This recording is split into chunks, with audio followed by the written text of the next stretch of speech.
Welcome viewers, প্রতিদিনের মতো আজও চলে এসেছি আমার লাঞ্চের থালি নিয়ে। আজকে লাঞ্চে নিয়েছি সাদা ভাত, নিয়েছি পেঁয়াজ ও শসা স্যালাড হিসেবে।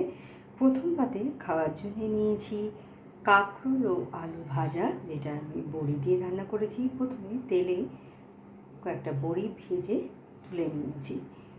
তারপর ওই তেলের মধ্যেই আমি কালো জিরে ও কাঁচা লঙ্কা ফোড়ন দিয়ে ওর মধ্যে সরু টুকরো করে কাটা আলু ও কাঁকরোল দিয়ে নুন হলুদ ও সামান্য মিষ্টি দিয়ে ভাজা ভাজা করে আগে থেকে ভেজে রাখা বড়িটাকে গুঁড়ো করে দিয়ে এটা তৈরি করেছি।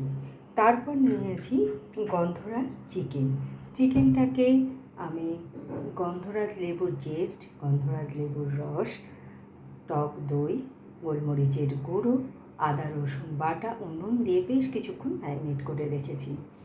আর পেঁয়াজ, সামান্য আদা, খানিকটা রসুন, কাঁচা লঙ্কা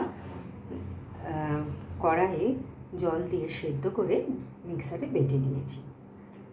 তারপর কড়াইয়ে খানিকটা সাদা তেল দিয়ে ওর মধ্যে গোটা গরম মশলা ফোড়ন দিয়ে সামান্য পেঁয়াজ কুচি ভাজা ভাজা করে ওর মধ্যে ম্যারিনেট করা মাংসটা দিয়ে বেশ কিছুক্ষণ কষিয়েছি। তারপর তৈরি করে রাখা মশলা দিয়েও খানিকক্ষণ কষে আমি একটু জল দিয়ে সেদ্ধ করে নিয়েছি মাংসটা 80% সেদ্ধ হয়ে গেলে ওর মধ্যে গন্ধরাজ লেবু স্লাইস ও চিলি ফ্লেক্স দিয়ে ঢেকে কিছুক্ষণ রান্না করে আমি এটা তৈরি করেছি। আর শেষ পাতে খাওয়ার জন্য নিয়েছি রাসবেরি ইয়োগার্ট।